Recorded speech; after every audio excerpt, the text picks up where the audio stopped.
Perang Yarmuk dan Qadisiyah. Perang Yarmuk ini dihadiri oleh Zubair bin Awam. Sebagian ahli sejarah mengatakan setelah Yarmuk berhasil menang, Zubair menyusul ke Qadisiyah. Dua-dua peperangan dihadiri. Tapi luar biasa nih, perang Yarmuk ini dan perang Qadisiyah perang terbesar dalam sejarah Islam, karena jumlah muslimin yang dikirim oleh Umar bin Khattab bersama Amr bin As 4.000 orang. 4.000 orang ini akan menghadapi pasukan Romawi di negeri Syam 250.000 orang. 4.000, ini luar biasa nih. Sekali lagi ya, 250.000 ketemu dengan 4.000. Jadi ini kurang lebih 1,5% dari jumlah pasukan musuh. Bukan 10%-nya ya, karena kalau 250.000 10% berarti 25.000 kan.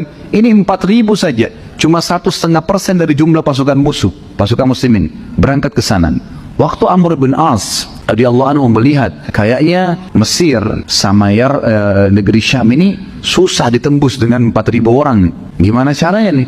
Lihat kekuatan musuh, mata-mata bermas sudah kesana sini. Lihat ini nggak bisa nih. Ini negara besar ini, bukan main-main. Mesir kalau tembus Afrika semua bisa takluk. Kalau Palestina takluk, semua negeri Syam bahkan Turki bisa takluk. Maka ini pintu yang harus berhati-hati. Amr bin As terkenal sekali dengan kejelian dalam strategi perang. Maka beliau kirim surat kepada Umar. Ya Amir Mu'minin, begini kejadiannya. Amr bin As bilang, ya Amir Mu'minin, kami kayaknya tidak bisa melawan dengan 4.000. Tolong kirim kepada kami bala bantuan. Minimal memenuhi apa yang telah Nabi SAW janjikan. Karena ada hadis Nabi bunyinya apa? Umatku yang terkumpul 12.000 orang pasukan jihad ya, tidak akan pernah terkalahkan. Hadis Nabi itu. Jadi selalu sahabat jadikan patokan 12.000.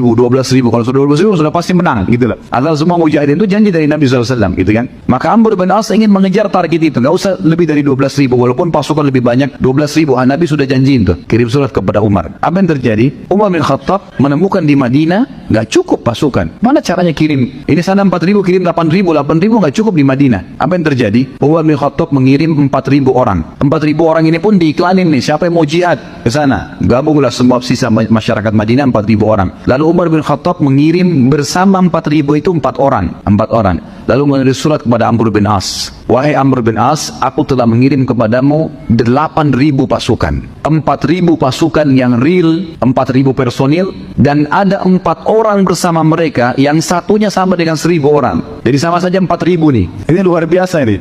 Dan 4 orang itu disebutkan dalam kisah, pimpinannya adalah Zubair bin Awam. Ini satu orang, oleh Umar bin Khattab dianggap kekuatannya 1.000 orang. Luar biasa gitu. Ada pasukan banyak 1.000 tapi malas, takut, pengecut. Suruh naik benteng nggak mau, malam-malam nggak mau perang. Takut. Begitu jihad sembunyi di bawah kolom. Kayak sebagian orang, Allahu alam siapa ini. Tapi ini Zubair bin Awam, apa titah jihad langsung di depan.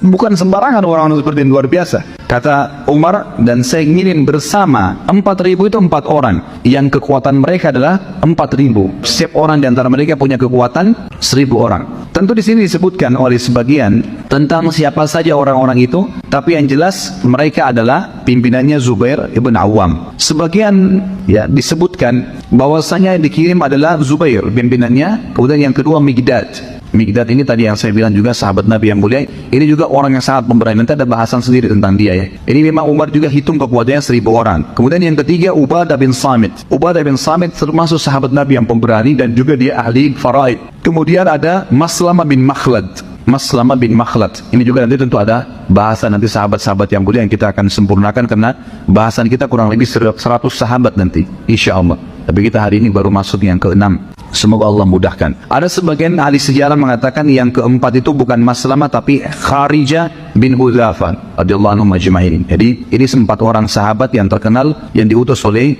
Umar bin Khattab. Ringkas cerita adalah waktu tiba pasukan tersebut untuk penaklukan Mesir, maka ternyata Amr bin As ini kan itu ngirim surat ke Madinah lama.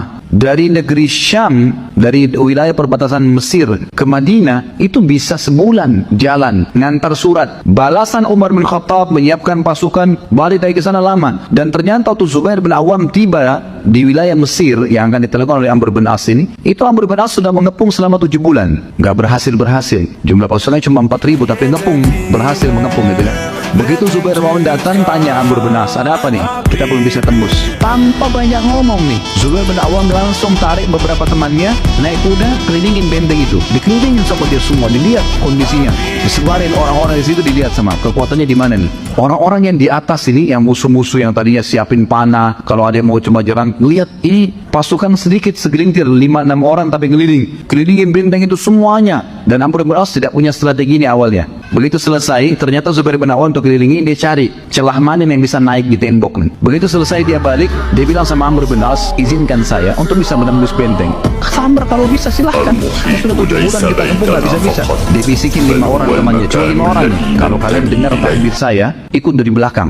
Teman-temannya sudah tahu, Zubair bin Awam ini suka melakukan strategi yang luar biasa. Zubair ini akhirnya taruh tangga yang mereka buat kayak kita sekarang ini tangga kayu. Memang zaman dulu begitu. Kalau mereka mau nyerang tembok, mereka taruh tangga, mereka naik. Ya nasib-nasiban, kadang-kadang dari atas dipanahin, kadang-kadang dilemparin timah panas lah, apalah, seperti lumpur panas, bukan timah, lumpur panas dipanasin terus untuk menjatuhkan musuh gitu kan. Tapi seperti itulah. Zubair bin Awam ini membiarkan pasukan tetap berdiri dan musuh ini mengira bahwasanya muslimin belum menyerang. Maka dia cari sisi tembok yang kosong lalu dia naik sendirian. Begitu dia naik sendirian, dia naik, kemudian dia bunuh beberapa orang di atas situ, kemudian dia takbir, Allahu Akbar, temannya yang 5 orang naik nih. Naik semua. Begitu naik, mereka 5 orang ini masuk bobrak-abrik di dalam sampai berhasil membuka pintu gerbang. Hari pertama tiba, yang tadinya Amr bin As sudah 7 bulan ngepung gak bisa-bisa.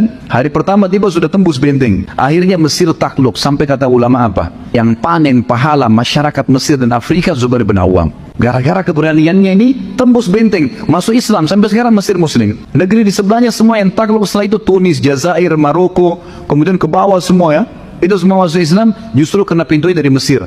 Zubair bin Awam hanya karena keberanian yang luar biasa, yakin tentang janji Allah, menembus sendirian karena dia tahu dia mati syahid gitu kan. Tapi kalau dia tidak mati, berhasil kayak sekarang menembus. Dan semua orang akhirnya ya di Mesir dan di Afrika saat masuk Islam, dan sampai kapanpun itu terjadi, Zubair bin Awam panen pahalanya hanya karena kiprah yang luar biasa di medan jihad.